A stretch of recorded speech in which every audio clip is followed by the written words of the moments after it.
బ్రహ్మాండంగా మిషన్ భగీరథ పథకం పెట్టి ప్రతి ఇంటికి నల్లా ఇచ్చి మున్సిపాలిటీలలో రూపాయికి కనెక్షన్ ఇచ్చి ప్రతి పేదవాడింట్లో నల్లబెట్టి ఫ్రీగా పెట్టి బ్రహ్మాండంగా మంచినీళ్ళ సరఫరా జరిగింది కదా.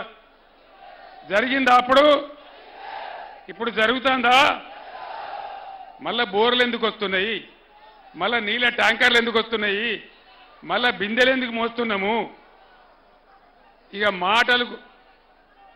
మాటలు కోటలు దాటితే కాలు తంగేలు కూడా దాటలేవు. ఇప్పుడున్న ముఖ్యమంత్రి, అయ్యా ముఖ్యమంత్రి ఇదేం పనే బాబు, నడిచిందన్న నడిపేయచ్చు కదా కొత్తగా లేకున్నా, నువ్వు కొత్తగా ఏమైనా ఇయ్యకున్నా. ఇప్పుడు ఇంకోటి చెప్తున్నారు, ఇంకోటి ఏం చెప్తున్నారు, మేము 5 ఎకరాలకే రైతు బంధు ఇస్తాం. 6 ఎకరాలు ఏం పాపం చేసిండు? 9 ఎకరాలు ఏం పాపం చేసిండు? 10 ఎకరాలు ఏం చేసిండు? రైతులంటే అంత సులకన్నా? అంత సులకన్నా? సరే 20-30 ఎకరాలకు ఇయ్యమంటే ఒక మాట, కానీ 10-15 ఎకరాల దగ్గర ఇయ్యాలి కదా. ఇయ్యన్నా వద్దా? వీళ్ళ అయ్యే సొత్తేమన్నా పోతుందా? వీళ్ళ జాగిరి పోతుందా?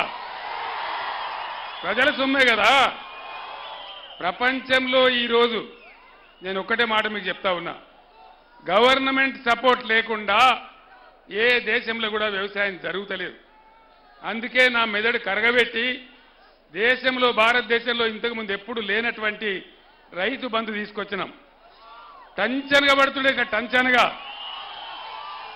రైతు బంధు పడుతుండే, టింగు టింగు మరి మీ సెల్ ఫోన్లు మోగుతుండే.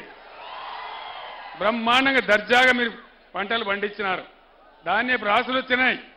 మీరు నడిమింట వండుకొని పొద్దుగాల పోతే బ్రహ్మాండంగా పొలం పారి కనబడుతుండే. ఎందుకు ఈ 5 నెలలకే 4 నెలలకే ఇంత దుర్మార్గం ఎందుకు? అంటే ఏం జరగాలి?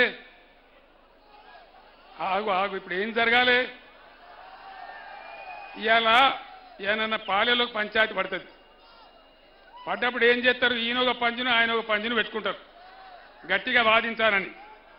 మరి తెలంగాణ ప్రజలకు కాంగ్రెస్కు పంచాయతీ పడ్డది. ఇప్పుడు మరి ప్రజల తరఫున పంచం ఎవరు? ఇప్పుడు ఎవరు?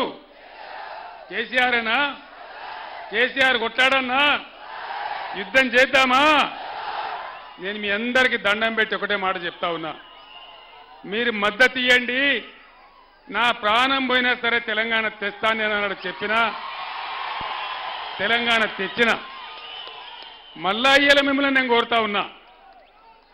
మళ్ళా మీతో నేను ఏం కోరుతున్నా అంటే, మీ తరఫున వాదించానంటే, ఈ దుర్మార్గ కాంగ్రెస్ ప్రభుత్వం మెడలు వంచానంటే నాకు మీ బలం ఇయ్యాలి. నాకు మీ బలం ఇచ్చుడంటే ఇక్కడ చదువుకున్నటువంటి మాజీ ఐపీఎస్ అధికారి మన ప్రవీణ్ కుమార్ గెలవాలి.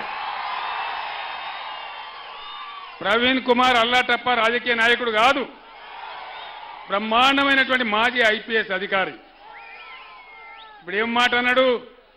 నాగర్ కర్నూలు నియోజకవర్గాన్ని ప్రపంచ పటంలో పెట్టే స్థాయికి తీసుకుపోయే బాధ్యత నాది అని ఆయన మాట్లాడినాడు. మరి ఆయన ఎవరో కాదు, అలంపూర్లో పుట్టిన బిడ్డ.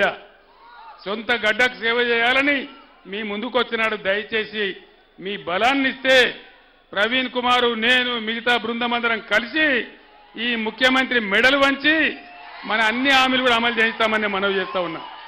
ఆ శక్తి రావాలి, ఆ చైతన్యం రావాలి. కొంతమంది యువకులకు ప్లీజ్